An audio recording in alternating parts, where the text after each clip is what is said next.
Лавр жапырағы бәріміздің ас үйімізде бар. Оны көбіне қуырылған және бұқтырылған ет, сорпа секілді тағамдарға қосамыз. Алайда бұл жапырақтың халық медицинасында көп қолданатынын біріміз білсек, енді біріміз білмеуіміз мүмкін.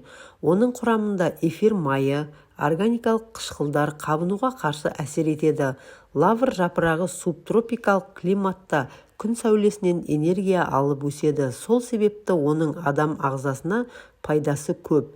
Енді біз көптеген дәрі-дәрмектің орнын қарапайым жапырақтың баса алатынын білеміз. Лавр жапырағы мына аурулардың алдын алуға көмектеседі. Диабет кезінде лавр жапырағының көмегімен қаныңыздағы қант мөлшерін төмендете аласыз. Ол үшін термосқа 10 жапырақ салып, 3 стакан қайнаған су құйыңыз. Тұнба 3 сағаттан кейін дайын болады. Бұл емдік сусынды күніне 3 рет тамақтан жарты сағат бұрын ішіңіз. Емделу курсы 2 апта. Арықтағыңыз келсе, 5-6 жапырақты ұсақтап турап, 1 стакан салқын су құйып, бір түнге қалдырыңыз. Таңертең лавр суын 15 минуттай қайнатып, қақпақтың астына тағы 30 минут сақтаңыз. Қайнатпаны күніне 3 рет ішіңіз. Емделу курсы 1 апта.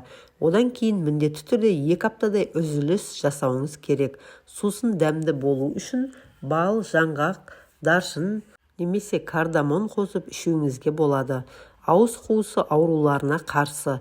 Егер аузыңыздан жағымсыз иістер шықса, сіздің қызыл иегіңіз ісінсе, қанжел, стоматит, гингивит секілді ауруларға ұшыраған болуыңыз мүмкін. Олардың алдын алу үшін тамақ арасында үзілісте лавр жапырағын шайнаңыз. Нәтижесінде көзіңізді жеткізесіз.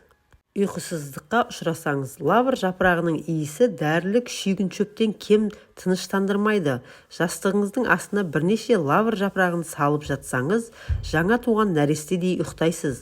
Бұл әдіс балаларға да пайдалы. Мұндай хош иістен бала керемет қалың ұйқыға кетіп, түн ұйқысын мүлдем бөлмейтін болады. Ара шаққан кезде, ара шағып алған кездегі сезім бәріңізге де таныс шығар. Егер сондай жағдайға тап болсаңыз, лавр жапырағын ара шаққан жерге қойып байлап тастаңыз. Қабыну тез арада кетеді. Үйіңіздегі ауаны хош иістендіреді. Лавр жапырағының құрамында эфир майы болғандықтан үйіңізді залалсыздандыратын қасиетке ие. 10-15 шақты жапырақты алып, қайнатып бөлмелеріңізге қойыңыз. Бірнеше минуттан кейін керемет хош иіс шығатын болады. Суық тиіп қатты жөтел қысқанда лавр жапырағының 2 данасын алып, 1 стакан суға салып, үстінен 1 ас қасық сода салып, 15 минут қайнатады. Қайнаған соң 1 ас қасық бал қосып жылыдай ішеді. Ішер кезде лавр жапырағын алып тастайды. Міндетті түрде жылыдай ішу керек. Бұдан жөтел тоқтап, қақырық шыға бастайды. Лавр жапырағы адам ағзасынан артық тұзды шығару үшін қолданылады. Жапырақтың 5 талын алып, жарты литр суға 10 минут қайнатады. Жылыдай ішеді. Лавр жапырағынан дәрі-дәрмек жасалады. Емдік қасиеті мол. Халық емінде де көптеп пайдаланады. Видеоны соңына дейін көргеніңізге рахмет. Видео пайдалы болса, тіркеліп, лайк басуды ұмытпаңыз. Деніңіз сау болсын.